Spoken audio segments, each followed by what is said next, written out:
Hollywood, a place where artistic integrity comes first and profit is just an afterthought. Albert Einstein. What is the relationship between products and movies? We've seen movies created seemingly just to sell a product that have become massive movie franchises in their own right. Toy movies like Barbie and Transformers. Video game movies like Sonic the Hedgehog and Detective Pikachu. Even ride movies like Pirates of the Caribbean or The Haunted Mansion. But when it comes to food products, it's been a lot more difficult to find success. Mac and Me, for example, is a blatant ripoff of E.T., in which a 12-year-old cripple boy befriends an alien named Mac, presumably named after the Big Mac at McDonald's because the movie is littered with McDonald's product placement. It's not difficult to conclude that the producer, who worked in the advertising industry on McDonald's campaigns in the past, saw the successful Reese's Pieces product placement in E.T. and thought that he could do the same. I go into more detail in my dark history of Ronald McDonald, but Mac and Me was no horror movie. It's just a horrible movie. Outside of book and video game adaptations, the cross-section of product movies and horror movies seems to be pretty small. And when I say products, I'm talking about real products. Child's Play is an evil mashup of the My Buddy doll and Teddy Ruxpin, and Halloween 3's Silver Shamrock is just a fictional brand satirizing mass-produced junk products. They're not actually trying to advertise an existing brand. There are a couple exceptions though, like the Spirit Halloween movie from 2022, and, a year prior, Dead Till Death, the Liquid Death horror movie. Everybody listen! The liquid death cans are killing people! I don't know why I built it up like that. I actually hate when creators do that. You already clicked on this video, you know what it's about, there's no point in being suspenseful about it. But is this Liquid Death movie actually the refreshing gulp of originality that the horror genre needed? Or is it, like the beverage cans, a hollow progression of old tropes that have been recycled over and over? Because it's viable to recycle and can be recycled over and over infinitely. To fully immerse yourself in the lore of Liquid Death, stick around to the end of this video. This video is sponsored by Factor.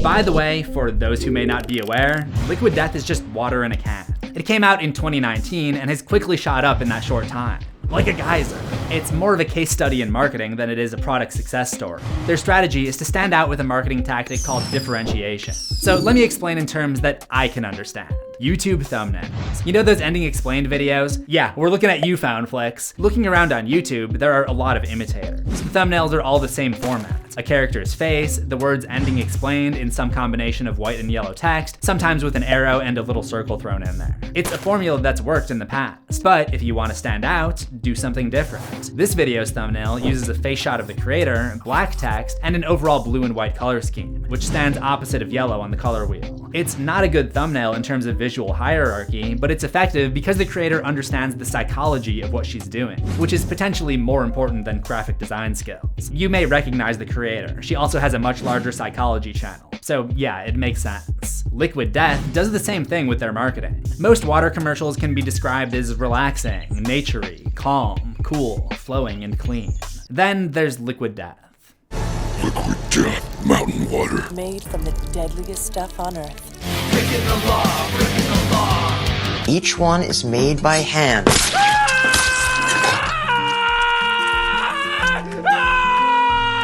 Introducing the Pit Diaper from Liquid Death. Now you never have to leave the pit or worry about leaks ever again. And don't even think about boofing it. Boof? You know, where you stick it up your... This is taking me back to when I did the video on the Adult Swim infomercials, which probably makes sense because the creative director at Liquid Death, Will Carsola, previously created the Adult Swim shows Mama Named Me Sheriff and Mr. Pickles. Mr. Pickles, you saved me! I owe you my life! Carsola was also the director of Dead Till Death. He co-wrote the movie with the Liquid Death founder and CEO Mike Cesario and freelance film producer John Applebaum. Cesario is a longtime member of the punk and metal scene. He noticed that bands on the Vans Warped Tour were contractually obligated to be seen drinking Monster Energy, the energy drink sponsor of the tour. Baby CZ spent a decent amount of time in front of the Monster Energy stage back in the day. What Cesario found was that the bands would fill up their Monster cans with water so that they could stay hydrated through the summer heat. And that's how the idea of Liquid Death was born. That first commercial, Liquid Death, Deadliest Stuff on Earth, was actually made before the product and currently has 5.3 million views on YouTube. For years, a bunch of marketing boys have tricked you into thinking that water is just some girly drink for yoga moms. Just look at all the cute brand names and dainty little bottles. Well, hold on to your hot dogs. Because I got news. Water isn't cute. The ad points out that every year, innocent surfers, snowboarders, kayakers, and swimmers are killed by water, before the grand reveal that she's actually been waterboarding someone the whole time. Since then, Liquid Death has continued to think outside the box, or should I say, outside the bottle, with its marketing stunts, such as a commercial that combined the metal murder montages of Metalocalypse with the art style of Mr. Pickles, a fan club that requires you to sell your soul during the online sign-up process, a trio of metal albums called Greatest Hates, whose lyrics consist entirely of hate comments, a toy line called Cutie Palooties, of aquatic animals horribly maimed by plastic waste. These cuties are so cute. You'll want to hug them to death. Which you can actually buy, and other crazy PR stunts on the way to their most ambitious one in 2021. One of my New Year's resolutions is to actually put my health first instead of just being a robot programmed to make content. If you've also made a New Year's resolution to take control of your health, here's one less thing to fear: meal planning. Factor is here to help make your life easier, to help you crush those 2025 goals. Factor delivers fresh, never frozen, dietitian approved meals right to your door. Whether your resolution is to lose weight, eat healthier, or to save time, Factor has you covered with over 34 weekly options like Calorie Smart, Protein Plus, Keto, and vegan meals. For me, the best part is how Factor saves me from the horrors of grocery shopping and meal prep. It actually saves me a lot of brain RAM. Each meal is ready in just 2 minutes, giving me more time to do things like make videos, exercise like a human, and try to take over the world. Kick off 2025 on the right foot and skip the takeout trap. Head to factor75.com or click the link below and use code 50CZ to get 50% off your first Factor box plus free shipping. See, robots aren't the only ones who use codes. That's factor75.com with code 50CZ, half off your first box and no regrets for your resolutions.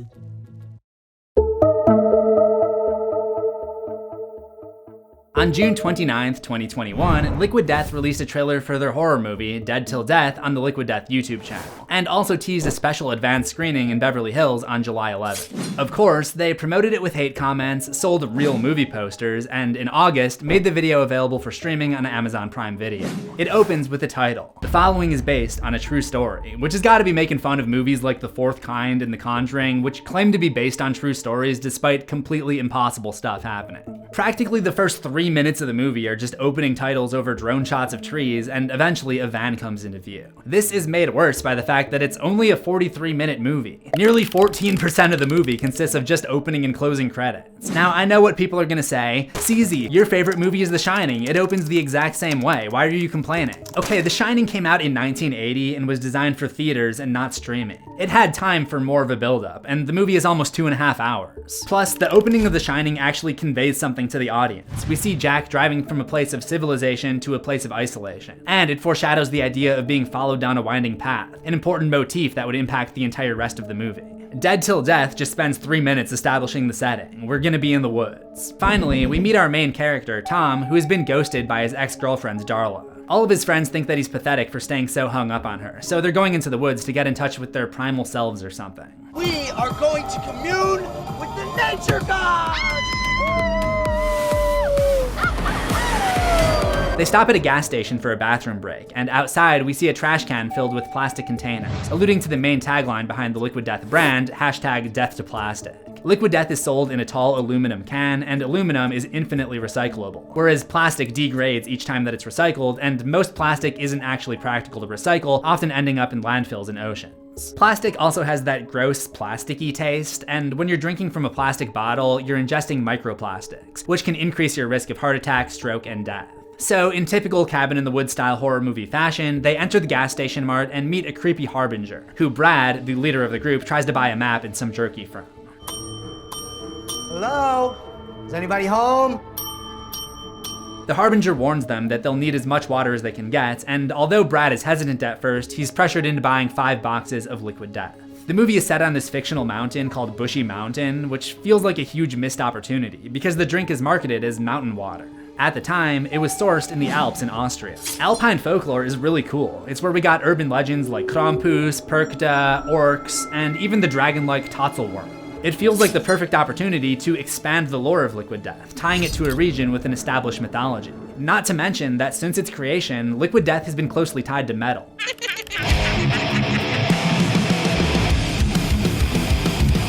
The Alpine region is in close proximity to Scandinavia and also has a pretty respectable metal culture in its own right, with death metal bands like Belphegor hailing from Austria, Rammstein and Sodom coming out of Germany, and the gothic metal band Lacuna Coil coming from the Alps in northern Italy. It feels like the perfect opportunity for Cesario to strengthen the bond between his brand and the target audience, but the movie doesn't do that.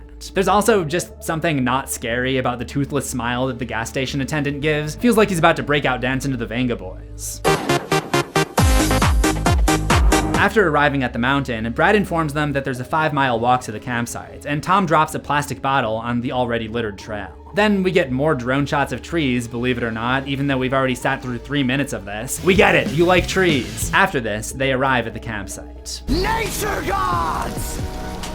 We come to you with booze, babes, and shrooms!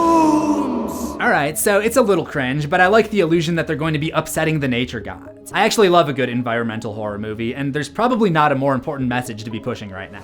So my mind is swimming with what these nature gods might be and how they're going to exact their revenge on the characters. Of course, it's going to tie into water somehow, right? We're all out of water. What? You did not seriously forget that you have liquid death. You bought 5 cases. It's like the only thing that's happened so far. You made a guy empty out his suitcase so that you could bring it up here. Oh, wait. We could drink this liquid death. Tom hears some tribal chanting as the box is opened, and Brad pretends that it's poison for the obligatory horror movie fake scare. For some reason, Kate finds this absolutely hilarious and is clearly feeling the effects of those mushrooms. At this point, Nance separates from the group to go to the bathroom, during which she's stalked by something in the woods.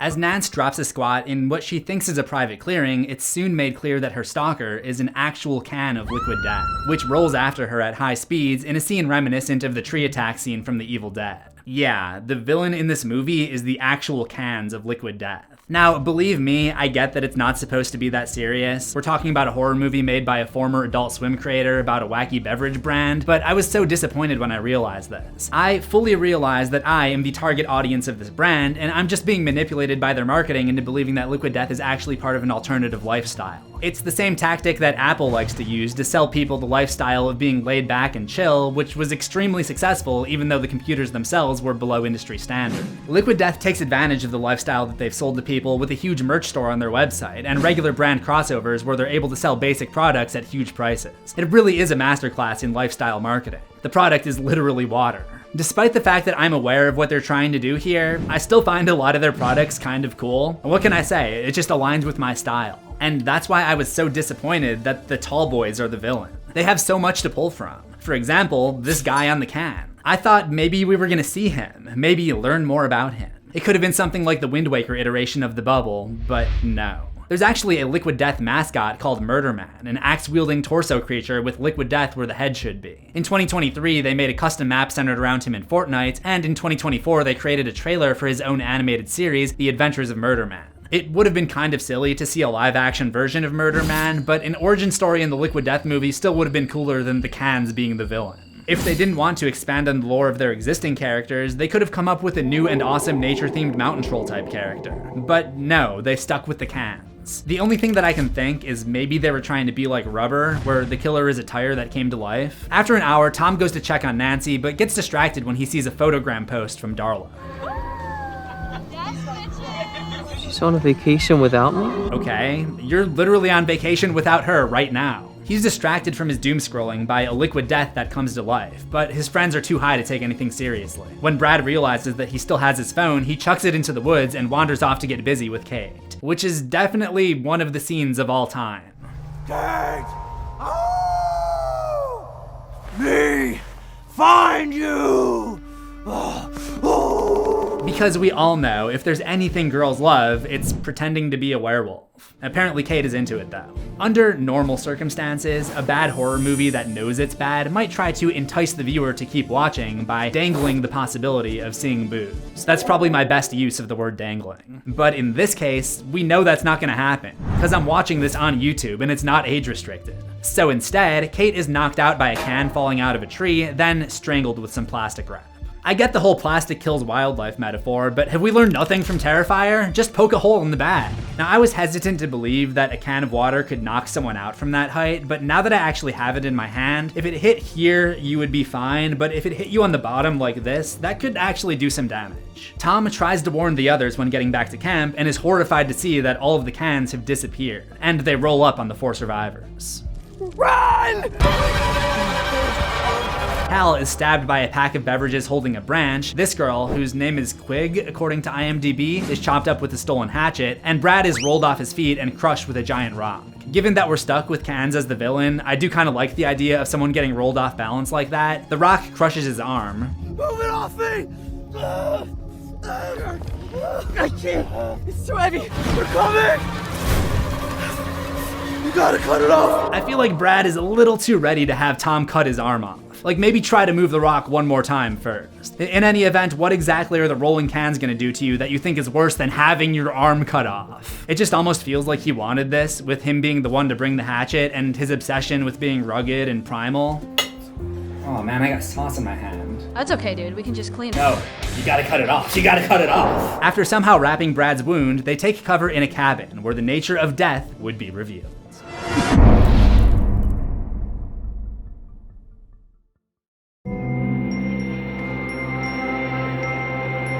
In taking shelter at a remote cabin, Tom and Brad meet this girl who we've never seen before. She doesn't seem to live there though. She's hiding out from the liquid death too.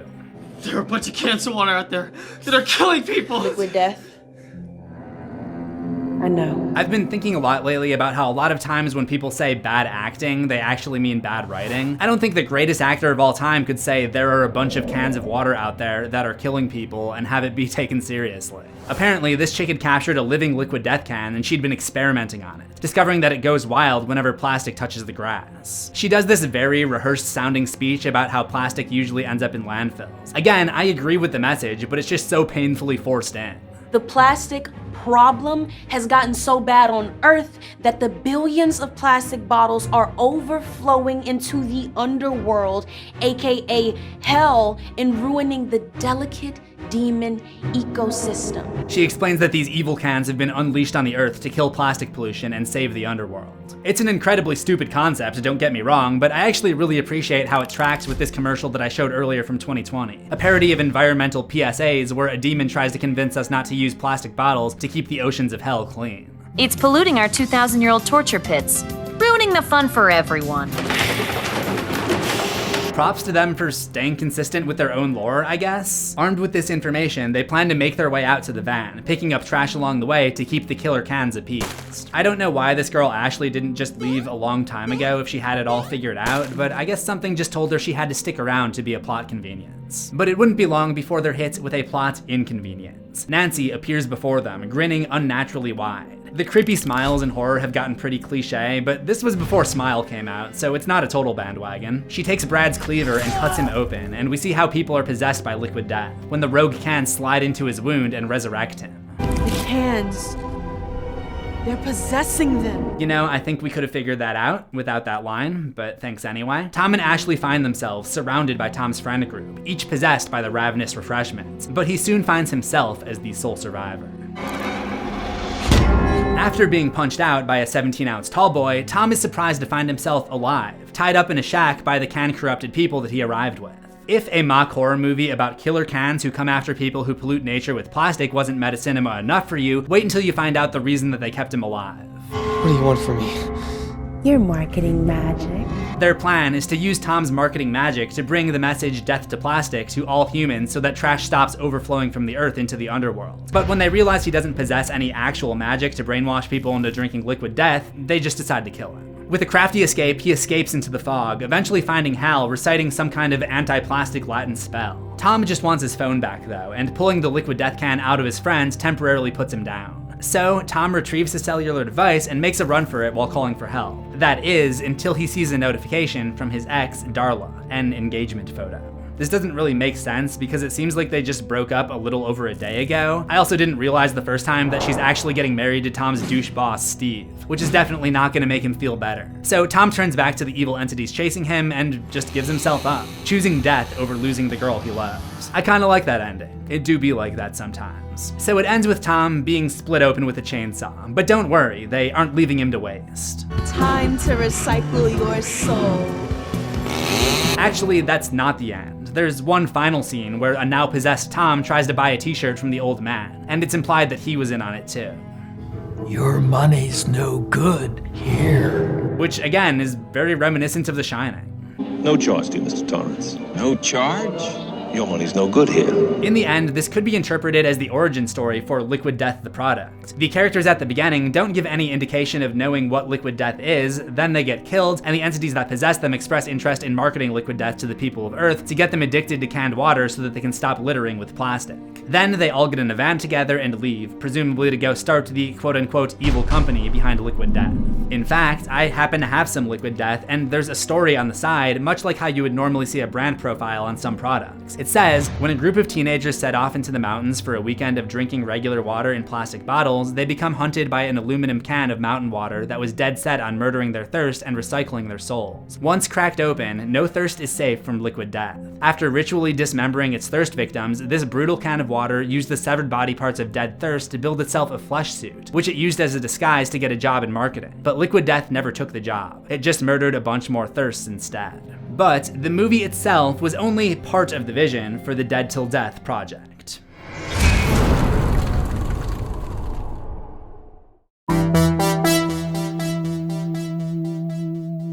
So that's Dead Till Death, the Liquid Death horror movie. As much fun as it is to dunk on it, and yes, that is a water pun, I can't say I hated it because they are in on the joke. And that joke is, look, we made an actual horror movie about a water brand. It's not supposed to be The Evil Dead or Cabin in the Woods. They probably could have just made the trailer, seeing as how the trailer has 1 million views while the actual movie only has 18,000, but the dedication to following through is something that's always been at the core of this brand. After this, they did a mock commercial for something called the Vegan Cannibal Steakhouse. We believe that eating people is unethical and unnecessary. That's why we're proud to serve you and your family the world's finest plant-based, cruelty-free human meat. So this is very much like one of those Adult Swim infomercials that I mentioned earlier, a mock commercial using a familiar advertising format. But Liquid Death's ads take it a step further than the infomercials ever did by actually offering a product beyond just a wacky viral video. The agency that did the Vegan Cannibal Steakhouse ad worked with an actual vegan chef to create 4 dishes that used the most realistic tasting vegan human meat. Customers in LA and New York could actually order these meals from the Vegan Cannibal Steakhouse on Postmates for a limited time, and all of these dishes cost $16.66. I couldn't find any videos of people reviewing the dishes, which I guess makes sense. I'm not sure that vegan meat sounds any more appetizing than actual human, but I think I did find an actual cannibal on TikTok. So by now everybody's heard about the processing human meat using cells, and then they multiply it and they make meat out of it. And I have a plate right here. I ordered it online. It seems to be Liquid Death's policy to actually deliver on the crazy promises set forth in their viral commercials. In 2021, they did a video where they drew Tony Hawk's blood and used it in the paint of a limited edition skateboard, but they actually sold these skateboards. In 2022, they placed a bet on the Super Bowl and hired a witch to use black magic to fix the game. But they actually found someone who claimed to be a witch and sent him to the game. It didn't work, if you were curious. Maybe the witch left at the 2-minute warning. Also in 2022, they did a video where Steve-O from MTV's Jackass gets a tattoo with water instead of ink. It's like all of the pain of a tattoo, but none of the permanence. And Liquid Death actually sold this water on their website so that others could do the same. It's just regular water, but it's repackaged as tattoo water. During a local election in Georgia, they made a video advertising an election hydration kit. They actually sold it on their site. As I mentioned, 2024 was filled with a bunch of brand collaborations for insane Liquid Death products that you can actually buy. Except for the plastic surgery one with Whitney Cummings, which promised to use plastic bottles collected from the beach for cosmetic operations. If you go to the website, you'll be prompted to sign up for a wait list to learn when the surgery will be available in your country. But it actually just signs you up for their, quote, rare but hilarious recurring automated promotional text messages. Why do I bring all of these examples up? To show that the company is willing to go the extra mile to make all of their outlandish advertisements real for the viewer. Because as we learned from infomercials, unless you make something brilliant like Too Many Cooks, most people will just see these videos, have a laugh, and move on. But giving a real call to action forces the viewer to at least stop and look. Are they actually selling vegan human steak? And at best, maybe they do buy the Liquid Death by Elf Cosmetics corpse makeup kit, and now they have someone who's buying into their lifestyle advertising, and that person will be more likely to drink Liquid Death in the future. So on one hand, it is cool that horror is a part of their brand identity and they made a horror movie, but again, it feels like a missed opportunity to really expand the lore, generate a fan base, and make something that people really talk about, rather than just make a joke movie that you maybe watch once before moving on to the next video. And what they did after the release of the movie was honestly kind of perplexing. Sticking with the theme of death, they wanted to put their movie on a dead format. So on September 12th, 2021, they put out a limited edition VHS of Dead Till Death. You know, VHS, the rectangular box-shaped tape made of plastic. Oh, don't worry guys, this is the same videotape from my Patrick Bateman episode. See, I'm recycling it by using it in this video.